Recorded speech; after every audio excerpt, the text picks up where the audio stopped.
defend insider trading. I was just about to ask. What'd you say? I don't know, guys. I'm doing great at it. You guys should try it. A bunch of people were freaking out about it. I think it was Crystal and Sagar were doing. I didn't watch it, but I did see the headline that she apparently. Oh, it's incredible! You have to watch it. It's like she's just bypassing all the laws to make hella cash. She looks so. The reason that this idea to put a ban on stock trading for members of Congress is even a thing is because of Nancy Pelosi.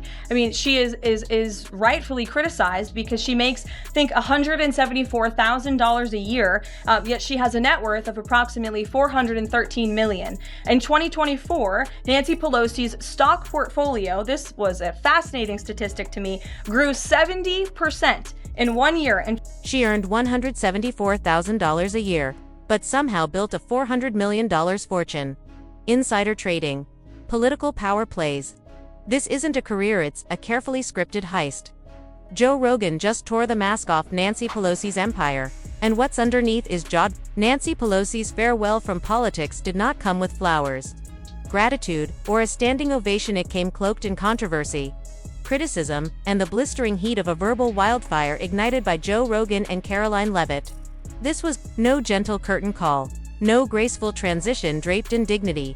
It was an unfiltered, unforgiving reckoning that dismantled the carefully cultivated image Pelosi had maintained over the decades. Her departure was not marked by reflection or reverence, but by fire, symbolic and scorching, ripping through the veneer of elegance and power she had long projected onto the public stage. Rogan and Leavitt did not approach this moment as commentators offering polite commentary. They came in like demolition crews armed with sledgehammers of truth, satire, and a deep-seated frustration with political theater. What they delivered was not just a critique, it was a full-blown, no-holds-barred dissection of a political career, wrapped in designer scarves, insulated by a well-oiled media machine, and preserved in the soft light of establishment loyalty. Pelosi, who for years had been cast as the seasoned stateswoman, the grand strategist, and the iron-willed matriarch of the Democratic Party, was now reimagined as something entirely different: a power hoarder, a narrative manipulator, and a master of illusion. For years, Pelosi had commanded attention with her signature poise, sharp wardrobe, and sharp-tongued soundbites. She had built a brand that was part political mastermind, part pop culture icon. Magazine covers, stylized photo shoots, and carefully orchestrated interviews all contributed to a persona that was more armor than authenticity. But Rogan and Leavitt were not buying what she had spent so many years selling. They saw beyond the polish and into the contradictions. They pulled the curtain back to reveal, not a noble public servant, but a political figurehead who had become synonymous with gridlock, privilege, and a disturbing knack for navigating insider financial gains with uncanny precision. What made this takedown especially potent was how surgically it targeted the myth of Pelosi rather than just the woman herself. They dismantled the narrative that she was the adult in the room, the moral compass of her party, the protector of democracy in the face of chaos. In its place, they painted a different picture, one of a savvy operator who clung to relevance not through merit, but through manipulation. They criticized her for being more concerned with managing optics than creating outcomes, more invested in staging political theater than pushing through meaningful reform. The roast was rich in detail. From her infamous wine cave and gourmet ice cream revelations during the pandemic lockdowns, to her uncanny ability to make timely stock trades that just happened to align with future legislation. Rogan didn't just joke about these incidents, he used them as metaphors for the broader dysfunction in Washington, where power often serves itself before the people. He questioned how someone could consistently outperform seasoned hedge fund managers unless they were working with knowledge not available to the public. And when Pelosi was asked directly about these patterns, her answers, vague, defensive, and riddled with non-answers, only deepened the public's suspicions. Karoline Leavitt brought her own set of scalpels to the table, carving through the sanctity of Pelosi's legacy with cold precision. She called out the hollow grandstanding, the dramatic gestures disguised as courage, and the calculated outrage that often seemed more performative than passionate. Pelosi's symbolic acts, like tearing up a speech on live television or kneeling in a kente cloth, were not viewed as brave, but as moments of carefully rehearsed spectacle aimed at headlines, not healing. Leavitt's critique was not just of Pelosi's politics, but of her priorities. She accused Pelosi of spending more energy protecting her own status than empowering future leaders, more time building her media narrative than bridging partisan divides. Together, Rogan and Leavitt delivered a joint evisceration that functioned both as satire and serious commentary. They weren't just throwing punches for laughs. They were pointing to something deeper and more dangerous: the normalization of performative leadership. They argued that Pelosi had mastered the art of appearing as a revolutionary while behaving like an institution too entrenched to allow change. Her speeches were polished, her images iconic, but her impact, according to them, was often more symbolic than substantive. Under her leadership, dysfunction grew, trust eroded, and younger, reform-minded voices were stifled in favor of preserving the old guard. The irony, they noted, was palpable. Here was a leader who spoke often of the Constitution, of protecting the Republic, of upholding moral values, yet whose own actions frequently betrayed those ideals. They pointed to her long-standing opposition to term limits, her resistance to stock trading bans for members of Congress, and her silence in the face of ethics questions that might have implicated her own inner circle. Her championing of transparency, they said, rang hollow when paired with her refusal to allow cameras near her more controversial dealings. Joe Rogan, ever the provocateur, summed it up best when he compared Pelosi's exit to the crumbling of a once mighty empire that had run out of fresh paint to cover the cracks. He likened her to a legacy brand, one that continues updating its look while offering nothing new under the surface. To him, Pelosi was the Windows Vista of politics, outdated, overhyped, and in constant need of rebooting. Her retirement wasn't a graceful passing of the baton. It was, in his eyes, a retreat disguised as a parade. By the end of their scorched earth monologue, there was little left of the Pelosi myth. What remained, in their telling, was a legacy of carefully packaged dysfunction. A career built not on public service but on the preservation of self-image. They argued that her greatest accomplishment was convincing generations of voters that she was indispensable when, in fact, she had simply become immovable. And now, as she steps away from the spotlight, they made one thing crystal clear: this was not a moment of gratitude, it was a moment of reckoning. Rogan and Leavitt's takedown did not merely criticize Pelosi, it vaporized the narrative. It challenged the idea that longevity equals leadership, and it demanded that the public take a closer look at who really benefits when power stays concentrated in familiar hands.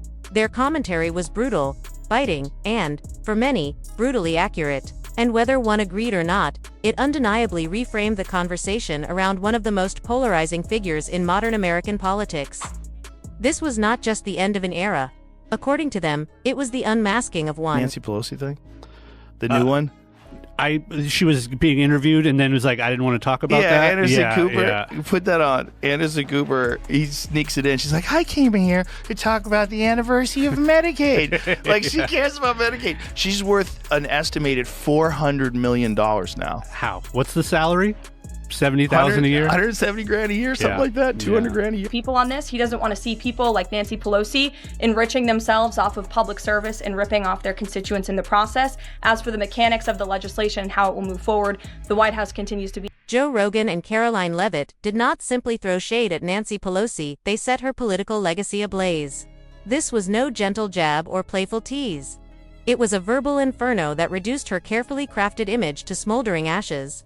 They torched the years of rehearsed rhetoric, age-old backroom dealings, and a public persona propped up by smooth skin and slippery commitments. What unfolded was less a roast and more a ruthless reckoning with everything her career stood on. That's done by members of Congress.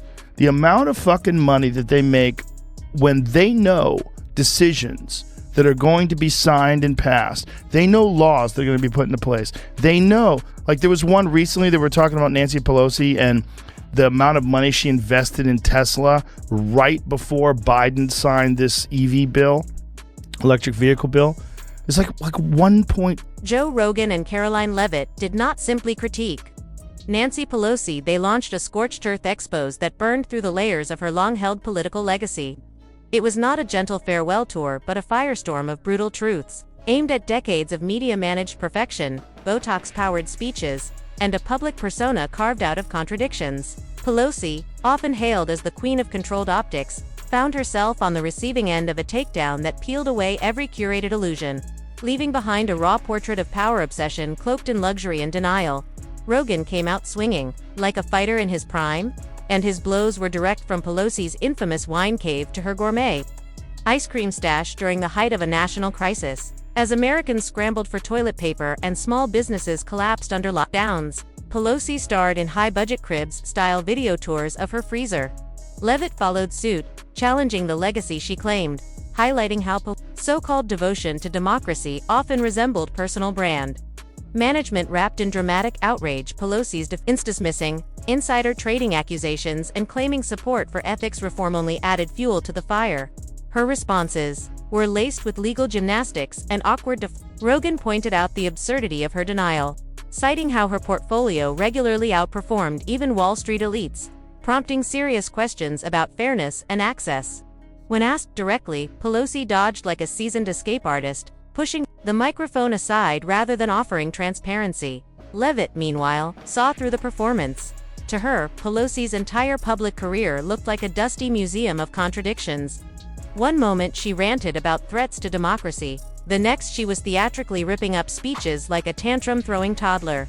Her idea of leadership was increasingly centered around spotlight control, not solution-based action. And if Pelosi ever stood for a principle, it likely drowned in a sea of lobbyists and political convenience long ago. As Joe continued, he spotlighted the theatrical nature of Pelosi's political strategy: part self-righteous hand-waving, part obsessive orange man bad rhetoric, all while clinging to power like she had discovered immortality in office. He ridiculed the idea that insider trading laws could be waved off by someone who magically invested in booming markets just before game-changing bills passed. Her uncanny luck, as he put it, would bankrupt Vegas. Each press conference felt more robotic than the last. Rogan compared her to a worn-out animatronic, hands flailing without rhythm, words delivered with smugness and static. And yet, she continued to express shock at being questioned, as if decades of manipulating legislation for personal and political gain were some misunderstood act of patriotism. All while younger, more driven lawmakers were pushed to the sidelines. Joe and Karoline tore through Pelosi's immaculate image like it was a cheap prop. Her tightly choreographed appearances, from dramatic kneelings in cultural garb to emotional soundbites about bipartisanship, were revealed as nothing more than branding opportunities. She spoke of unity but governed with division, leaving behind not a bridge, but a trench so deep it may take generations to cross. The hypocrisy was baked into every inch of her leadership. She called Trump divisive while she herself fueled partisanship, not through action, but through selective outrage and carefully timed performances. She held onto her seat like it was a throne, never nurturing future leaders, but instead elbowing them out of the spotlight with practiced grace and firm control. Joe's takedown came full circle with one piercing question: how can someone serve in government for half a century and leave things in worse shape? His answer: because reform was never the point. Pelosi's career was performance-driven, built around narratives that benefited her image rather than the people. She did not pass the torch. She gripped it so tightly it scorched everyone else reaching for it. Even as she exited the stage, she wrapped it in ceremony. Leavitt mocked the grandiose farewell as little more than legacy laundering, a final act in a political play with no substance. The truth, they argued, was that Pelosi's reign reflected more about controlling perception than delivering progress. Her wealth ballooned while everyday Americans struggled, and when asked about it, she offered nothing but hollow, rehearsed lines. Joe called her the political equivalent of outdated software constantly rebooting with new PR spins, but never fixing the bugs. Her brand was all optics, her record all gridlock. She warned of threats to democracy while choking the very breath out of reform. And her idea of progress seemed tied to stock values more than public good. Here, let's watch this because it's so funny. Let me just read what he said. I'm sorry that we had some sort of technical issue. Nancy Pelosi became rich. Why do you have to read that? We're here to talk about the 60th anniversary of Medicaid. That's what I agreed to come to talk about. Yeah, but I wanted what that means in the election. I wanted to give you a chance just to respond. He accused you of insider trading. What's your response to that? That's ridiculous. In fact, I very much support the trading of members of Congress. Not that I think anybody's doing anything wrong. If they are Karoline's final punchline hit like a gavel dropping at the end of a long, rigged trial. Nancy Pelosi did not put her faith in democracy. She placed it squarely in control. Control over the narrative, over her party, over the media's lens. And above all, over her own carefully curated image. For decades, Pelosi perfected the art of political choreography, where every move was pre-planned, every word rehearsed, and every appearance measured to uphold a brand. not advance the people's voice. She was less a public servant and more a gatekeeper guarding not progress, but her place atop the hierarchy. Her every decision seemed designed not to empower the next generation of leaders, but to secure her reign just a little longer. The revolutionary image that once surrounded her, the trailblazing woman, the fearless speaker, the steady hand in political storms, had long since withered into theater. That legacy, once wrapped in feminist milestones and policy now more closely resembled a museum of illusions. Displays of power that felt meaningful only from a distance. Designer scarves and designer outrage masked what Karoline and Joe both argued was an empire built not on service, but on survival. Pelosi, they said, wasn't changing the system, she was mastering it, bending its rules in ways the average American could never dream of. And perhaps the most revealing artifact in that museum. A stock portfolio that moved with uncanny precision, always a step ahead of the very policies she helped shape. By the time Joe and Karoline reached the end of their scathing roast, the studio lights might as well have dimmed. There was no standing ovation, no applause left to fake, no legacy left to polish with PR shine. What was left behind was not the glittering image found on magazine covers or in campaign ads, but the raw, unvarnished truth, one that had lingered in whispers and side comments for years but now stood fully exposed under a burning spotlight. The truth was brutal. The honesty, unapologetic, and the reckoning, long, long overdue. Pelosi's departure, they concluded, was not the dignified curtain call she had hoped to orchestrate. It was not a triumphant finale in the third act of a celebrated career. It was a collapse, a quiet crumbling of a facade that had held just long enough to keep the illusion alive. And now, as the final spotlight flickered, it moved away from the performance, no longer interested in the actress or the costume. What it revealed was a stage full of cracks, built on ambition, sustained by theatrics, and empty of the transparency and trust it once promised. The myth had fallen, and all that remained was silence and smoke.